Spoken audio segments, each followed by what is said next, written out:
ಇಷ್ಟು ಕಂಟ್ರಿಲಿ ಓಡಾಡಿರೋದ್ರಿಂದ ತುಂಬಾ ಲೀಸ್ಟ್ ಆಗಿ ದುಡ್ಡು ಖರ್ಚು ಮಾಡಿರೋ ಕಂಟ್ರಿ ಯಾವುದು, ತುಂಬಾ ಹೈಯೆಸ್ಟ್ ಲೆವೆಲ್ ಅಲ್ಲಿ ದುಡ್ಡು ಖರ್ಚು ಮಾಡಿರೋ ಕಂಟ್ರಿ ಯಾವುದು? ತುಂಬಾ ಹೈಯೆಸ್ಟ್ ಖರ್ಚು ಮಾಡಿರೋದು ಯುರೋಪ್ ಅಲ್ಲಿ. ಯುರೋಪ್ ಸಿಕ್ಕಾಪಟ್ಟೆ ಎಕ್ಸ್ಪೆನ್ಸಿವ್. ಮತ್ತೆ ತುಂಬಾ ಕಮ್ಮಿ ಖರ್ಚು ಮಾಡಿರೋದು ಇರಾನ್ ಅಲ್ಲಿ. ಇರಾನ್ ಪ್ರಪಂಚದ ಅತ್ಯಂತ ಚೀಪೆಸ್ಟ್ ಕಂಟ್ರಿ ಇವತ್ತಿನ ಮಟ್ಟಕ್ಕೆ. ಪ್ರತಿ ದಿವಸ ಕೂಡ ಇರಾನ್ ಅಲ್ಲಿ ಇನ್ಫ್ಲೇಷನ್ ಆಗ್ತಾನೆ ಇದೆ. ಯಾಕಂದ್ರೆ ಯುರೋಪ್ ಆಗ್ಲಿ ಅಥವಾ ಅಮೆರಿಕ ಆಗ್ಲಿ ಅವ್ರ ಮೇಲೆ ಸಾಕಷ್ಟು ನಿರ್ಬಂಧಗಳನ್ನ ಹಾಕಿದ್ದಾರೆ. ಏನಂತಾರೆ, ಎಲ್ಲದನ್ನು ಅವರ ಎಕ್ಸ್ಪೋರ್ಟ್ಸ್ ಇಂಪೋರ್ಟ್ಸ್ ಎಲ್ಲ ಸ್ಟಾಪ್ ಮಾಡಿದ್ದಾರೆ, ಅವರ ಅಕೌಂಟ್ಸ್ ಎಲ್ಲ ಫ್ರೀಸ್ ಮಾಡಿದ್ದಾರೆ. ಅವರ ಕರೆನ್ಸಿ ವ್ಯಾಲ್ಯೂಯೇಷನ್ ತುಂಬಾ ಕಮ್ಮಿ ಇದೆ. ಅಂದ್ರೆ ಇವತ್ತು 10 ರೂಪಾಯಿ ಇದ್ರೆ ನಾಳೆ ಇನ್ನೂ ಬೀಳುತ್ತೆ, ನಾಡಿದ್ದು ಇನ್ನೂ ಬೀಳುತ್ತೆ, ಆ ತರ. ಸೊ ಯಾರು ಇರಾನ್ ನ ಟ್ರಾವೆಲ್ ಮಾಡ್ಬೇಕು ಅಂತಿದ್ರೆ ಸದ್ಯಕ್ಕೆ ಇರಾನ್ ಭಾರತ ದೇಶದವ್ರಿಗೆ 15 ದಿವಸದ ವೀಸಾ ಅರೈವಲ್ ಕೊಡ್ತಾ ಇದ್ದಾರೆ. ಹಾಗೆ ಪ್ರಪಂಚದ ಅತ್ಯಂತ ಚೀಪೆಸ್ಟ್ ದೇಶ. ಸೊ ಒಳ್ಳೆ ಕಾಂಬಿನೇಷನ್ ಇರಾನ್ಗೆ ಹೋಗೋದಿಕ್ಕೆ.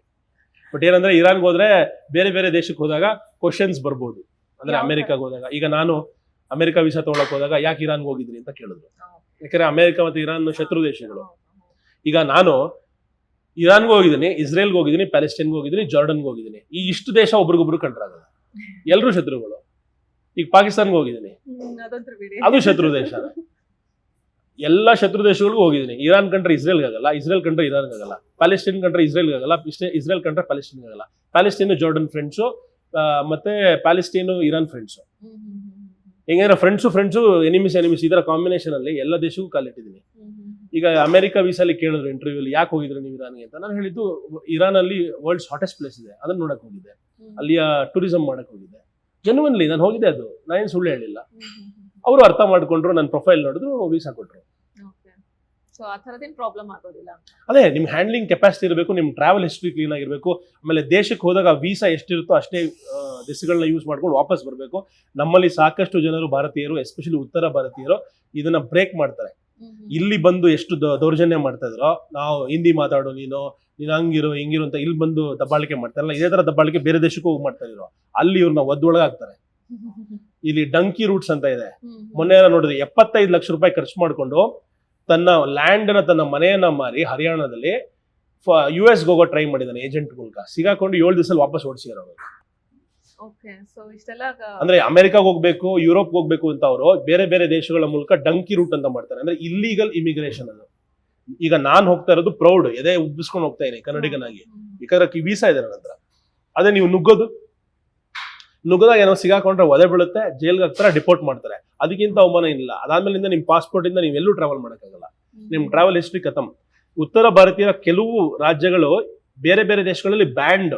ನೀವು ಪಾಸ್ಪೋರ್ಟ್ ಚಂಡೀಗಢ, ಹರಿಯಾಣ ಈ ತರ ಜಾಗಗಳಿಂದ ಇದ್ರೆ ನಿಮ್ಗೆ ಹಾಂಗ್ಕಾಂಗ್ ಅಲೌ ಮಾಡಲ್ಲ, US ವೀಸಾ ಸಿಗಲ್ಲ, ಕೆನಡಾ ವೀಸಾ ಸಿಗಲ್ಲ. ಸಾಕಷ್ಟು ದೇಶಗಳು ವೀಸಾನೇ ಕೊಡಲ್ಲ ನಿಮ್ಗೆ, ಯಾಕಂದ್ರೆ ಅವರ ಅಷ್ಟು ತೊಂದರೆ ಮಾಡಿದ್ದಾರೆ.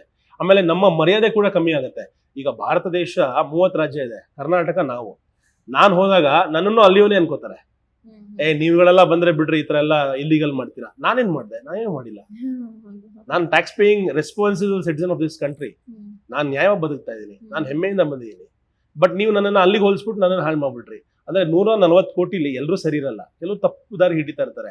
ಆ ದಾರಿ ನಾವು ಹಿಡಿದಿಲ್ಲ, ಆದ್ರೆ ಒಬ್ರು ಆ ದಾರಿಲಿ ಹಿಡಿದಾಗ ನಾವು ಅದೇ ದಾರಿಗೆ ನಮ್ಮನ್ನು ಕಂಪೇರ್ ಮಾಡಿ ನಮ್ಮನ್ನು ಕೂಡ ಅದರಿಂದ ನಮ್ಮ ರೆಸ್ಪೆಕ್ಟ್ ಕಮ್ಮಿ ಆಗುತ್ತೆ. ಸೊ ಟ್ರಾವೆಲರ್ಸ್ಗೆ ಏನು ಅಂದ್ರೆ, ಕರೆಕ್ಟ್ ಆಗಿ ಜೆನ್ಯುನ್ ಟ್ರಾವೆಲ್ ಹಿಸ್ಟ್ರಿನ ಬಿಲ್ಡ್ ಮಾಡ್ಕೊಳ್ಳಿ. ಎಲ್ಲ ದೇಶವನ್ನ ಆ ಒಂದು ಟೈಮ್ ಲಿಮಿಟೇಷನ್ಸ್ ಅಲ್ಲಿ, ಆ ವೀಸಾ ಲಿಮಿಟೇಷನ್ಸ್ ಅಲ್ಲಿ ವಿಸಿಟ್ ಮಾಡಿ. ಇದು ನನ್ನ ಟಿಪ್. ಓಕೆ.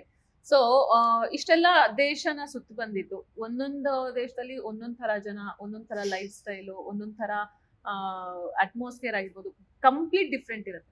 ಸೊ ಅಲ್ಲಿ ಎಮೋಷನಲಿ ಅಟ್ಯಾಚ್ಮೆಂಟ್ ಆಗೋದು ಆ ಥರದ್ದು ಏನಾದ್ರು ಆಗುತ್ತಾ ನೀವು ಟ್ರಾವೆಲ್ ಮಾಡುವಾಗ? ಖಂಡಿತ ಆಗುತ್ತೆ. ಎಲ್ಲ ದೇಶದಲ್ಲೂ ಆತರ ಮನುಷ್ಯರು ಅಂದ್ರೆ ಎಮೋಷನಲ್. ನಾವು ಪ್ರತಿಯೊಂದು ವಿಷಯದಲ್ಲೂ ಹೋಗ್ತಾ ಒಂದು ಬಾಂಧವ್ಯ ಬೀಳುತ್ತೆ. ಬಟ್ ಏನಂದ್ರೆ ಟ್ರಾವೆಲ್ ಇನ್ನೊಂದು ವಿಷಯ ಕೂಡ ಕಲಿಸುತ್ತೆ. ನೀವ್ ಎಷ್ಟೇ ಅಟ್ಯಾಚ್ ಆದ್ರೂ ಲೈಫಲ್ಲಿ ಒಂದಲ್ಲ ಒಂದ್ ದಿವಸ ಎಲ್ಲರೂ ಬಿಟ್ಟು ಹೋಗೋರೆ ನಿಮ್ಮನ್ನ ಅಂತ.